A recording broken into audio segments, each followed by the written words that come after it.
Hello friends, welcome back to my YouTube channel. आप देख रहे हैं mother and baby care tips. तो फ्रेंड्स, आज हम बात करेंगे कि प्रेगनेंसी को कंसीव करने से पहले हमें कौन से विटामिन्स लेने चाहिए, मतलब कौन सी टैबलेट लेनी चाहिए, और जब प्रेगनेंसी कंसीव हो जाती है तो कौन से विटामिन्स हमें लेने चाहिए और क्यों लेने चाहिए, क्यों ये ज़रूरी होते हैं, और डिलीवरी के बाद भी हमें कौन सी मेडिसिन खानी जरूरी है और कितने दिन तक खानी जरूरी है। पूरी डिटेल में इस वीडियो में जानेंगे। तो चलिए शुरू करते हैं इस वीडियो को। सबसे पहले हम बात करते हैं कि प्रेगनेंसी से पहले हमें मेडिसिन क्यों लेनी चाहिए, और या फिर प्रेगनेंसी के बीच में मेडिसिन क्यों लेनी है या बाद में क्यों लेनी है। क्योंकि इस मेडिसिन में कुछ ऐसे पोषक तत्व होते हैं, ऐसे विटामिन होते हैं जो हमारे बॉडी के लिए बहुत ज़रूरी होते हैं। और कई विटामिन हमारे बॉडी में, कई बार क्या होता है कि बहुत ट्राई करते हैं बेबी कंसीव हो जाए, प्लानिंग करते हैं बेबी की, बट बेबी कंसीव नहीं हो पाता है। कई विटामिन की कमी की वजह से बेबी कंसीव नहीं कर पाते हैं। और जब हॉस्पिटल में जाते हैं कपल्स और बोलते हैं, कंप्लेन करते हैं कि बेबी कंसीव नहीं हो रहा, हम इतने साल से कोशिश कर रहे हैं, इतने महीनों से कोशिश कर रहे हैं, तो उनमें जब टेस्ट करते हैं तो कुछ ना कुछ विटामिन की कमी होती है।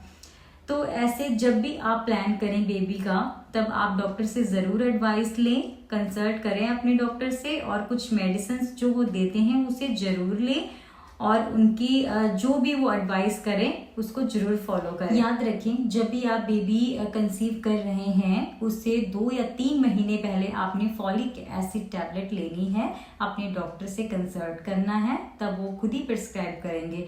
इससे बेबी भी जल्दी कंसीव हो जाता है। और जब कंसीव होने के, जब तक बच्चा आपका 12 सप्ताह तक नहीं हो जाता है, मतलब 3 महीने तक का नहीं हो जाता है, तब तक आपने वो टैबलेट खानी है। क्योंकि इसके जो लाभ हैं काफ़ी ज़्यादा हैं। ये हमारे शरीर में खून की कमी नहीं होने देता है, और बच्चे में भी काफ़ी पोषक तत्व जाते हैं, इससे न्यूट्रिएंट्स उसको मिलते हैं जो दिमाग की, जैसे न्यूरल ट्यूब डिफेक्ट जो होते हैं, मतलब दिमागी की जो मांसपेशियां होती हैं, जो भी नर्व्स होते हैं, वो सारे इससे बनते हैं।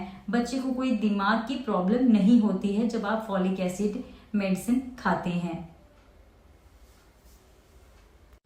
कभी कभी जब आप डॉक्टर के पास जाते हैं, सबसे पहले कंसीव करने से पहले, तो आपका कुछ लैब टेस्ट होता है। उसमें अगर आपको आयरन की कमी है, आपका हीमोग्लोबिन कम है आपकी बॉडी में, या फिर आप वीक फील कर रहे हैं, बहुत ज़्यादा कमज़ोर है आपका शरीर, तो आपको विटामिन डी, कैल्शियम और आयरन सप्लीमेंट्स देते हैं डॉक्टर, ताकि आपके शरीर में खून की कमी ना हो और बेबी को पूरे आयरन कैल्शियम मिलते रहें, और वो उसकी ग्रोथ पे कोई इफेक्ट ना हो।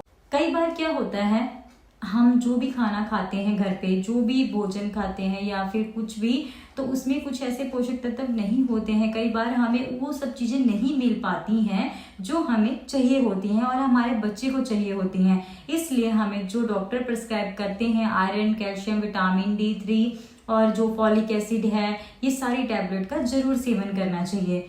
और जब प्रेगनेंसी कंसीव हो जाती है उसके बाद भी 3-4 महीने तक आयरन, फॉलिक एसिड और कैल्शियम की जो मेडिसिन है उसे जरूर लेना है। फॉलिक एसिड हमने 3 महीने तक लेना होता है, और बाकी 9 महीने तक की प्रेगनेंसी में आयरन और जो कैल्शियम है वो कंटिन्यू चलती है, जब तक आपका बेबी ग्रो नहीं कर जाता या जब तक आपकी डिलीवरी नहीं हो जाती सेफली।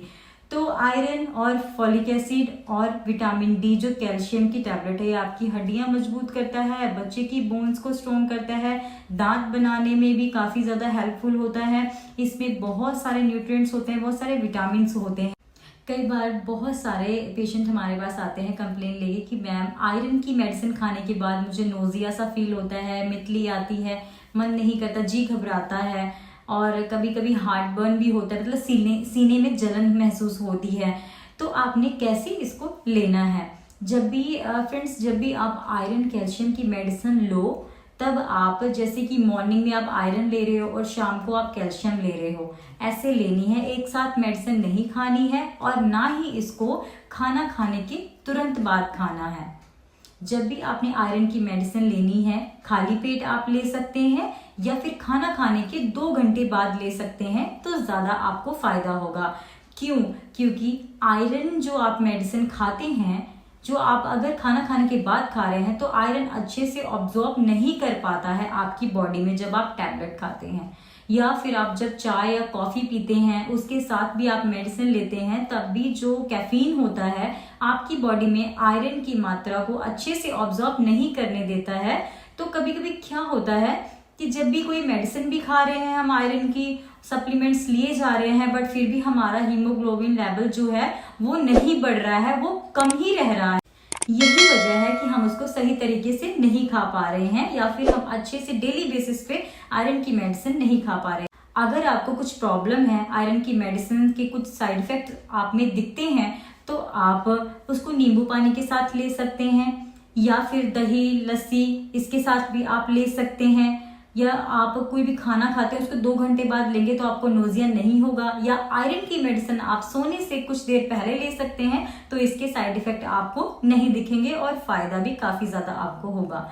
कैल्शियम की मेडिसिन के कोई ऐसा साइड इफेक्ट नहीं देखा गया है, कोई कंप्लेंट्स नहीं आती हैं वैसे पेशेंट की। कैल्शियम की जो मेडिसिन है वो आप कभी भी खा सकते हैं, खाना खाने के बाद भी खा सकते हैं, पहले भी खा सकते हैं, इसका कोई भी नुकसान नहीं होता है।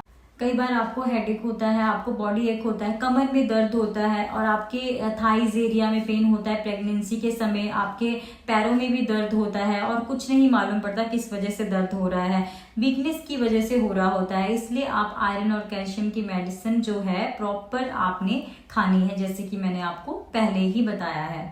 और अब बात करेंगे कि डिलीवरी के बाद भी हमें कौन से विटामिन्स की नीड पड़ती है। डिलीवरी के बाद भी डॉक्टर्स बोलते हैं कि 5-6 महीने तक आपने आयरन कैल्शियम को कंटिन्यू रखना है, क्योंकि आप ब्रेस्ट फीड करवा रहे होते हैं, बच्चे को फीड करवा रहे होते हैं, तो उसको भी काफ़ी ज़्यादा न्यूट्रिएंट्स चाहिए, उसको भी विटामिन डी आपके दूध से चाहिए बच्चे को। उसकी बोन्स स्ट्रांग होती हैं, उसका मेंटली डेवलपमेंट होता है, बच्चे का शारीरिक विकास अच्छा होता है, तो उसके लिए बच्चे को आयरन कैल्शियम की आवश्यकता है, जो आपके दूध से ही उसको मिलेगा। तो इसलिए आपको आयरन कैल्शियम की जरूरत है। और कभी कभी क्या होता है कि डिलीवरी के टाइम, चाहे सी सेक्शन हो चाहे नॉर्मल डिलीवरी हो, काफी ज्यादा ब्लड लॉस हो जाता है, तो उसकी पूर्ति के लिए भी आपको आयरन की टैबलेट कंटिन्यू रखनी पड़ती है। अगर आप आयरन कैल्शियम नहीं खाते हैं तो आपको हमेशा के लिए बैक पेन, हेडेक और बॉडी एक पूरा रहने लग जाता है। आप स्ट्रेस भी काफी ज्यादा लेने लग जाते हो, जिससे आपकी बॉडी काफी ज्यादा वीक हो जाती है। तो आपने ऐसा नहीं करना है, जरूर ये सारी मेडिसिन को कंटिन्यू रखना है, ताकि आप और आपका बेबी जो है वो हेल्दी रहे और आपको कोई पेन ना हो और ना ही बैकएक हो और ना ही कोई स्ट्रेस और डिप्रेशन हो आपको। कई बार आयरन की मेडिसिन खाने के बाद हमें कब्ज की समस्या भी होती है। अगर आपको फ्रेंड्स कब्ज की समस्या रह रही है प्रेगनेंसी में, तो आप अपनी बॉडी को हाइड्रेटेड रखें, खूब सारा पानी पिएं, साथ में सूप ले सकते हैं, ग्रीन वेजिटेबल्स खाएं, हरे पत्तीदार सब्जियां खाएं आप, जिससे आपका हाइड्रेशन लेवल जो है बॉडी का वो मेंटेन रहेगा और आपकी कब्ज की समस्या भी दूर होगी। और कभी कभी क्या होता है, आप डॉक्टर से सलाह ले सकते हैं, कोई भी लैक्टोलोज जो भी मेडिसिन होती है, सिरप होती है, वो आप पी सकते हैं, ताकि आपको स्टूल पास करने में, मतलब मोशन पास करने में कोई परेशानी ना हो। नेक्स्ट मैं आपको ये समझाऊंगी फ्रेंड्स कि आप जो भी मेडिसिन ले रहे हैं, मल्टीविटामिन हो गया या कुछ भी आप ले रहे हैं, तो बिना डॉक्टर के परमिशन के आपने खुद से बाहर से खरीद के नहीं लेना है। जो भी आपको डॉक्टर ऑर्डर करते हैं या जो भी आपके कार्ड पे मेंशन है मेडिसिन, वही मेडिसिन आपने लेनी है, क्योंकि वो मेडिसिन आपकी जो कंडीशन है उसके अकॉर्डिंग आपको डॉक्टर्स लिखते हैं। बहुत सारे मार्केट में मल्टीविटामिन अवेलेबल होते हैं, calcium, vitamin D3, folic acid, बहुत टाइप्स के अवेलेबल होते हैं, बट हमने खुद से नहीं खरीद के खाना है। प्रेगनेंसी में तो खास करके जो डॉक्टर आपको लिख के देता है सिर्फ वही आपने लेनी है मेडिसिन। अपने आप से कोई मेडिसिन शुरू नहीं करनी है और ना ही प्रेगनेंसी में आपने कोई मेडिसिन बिना डॉक्टर से पूछे लेनी है। आशा करती हूँ आपको ये वीडियो अच्छा लगा हो। फ्रेंड्स, अगर वीडियो अच्छा लगा हो तो जरूर चैनल को सब्सक्राइब करें, वीडियो को लाइक करें एंड शेयर करें। कुछ भी हो इस वीडियो से रिलेटेड आपने मुझसे पूछना तो आप मुझे कमेंट सेक्शन में कमेंट जरूर कर सकते हैं। ओके, बाय बाय फ्रेंड्स, मिलते हैं नेक्स्ट वीडियो में। Thank you.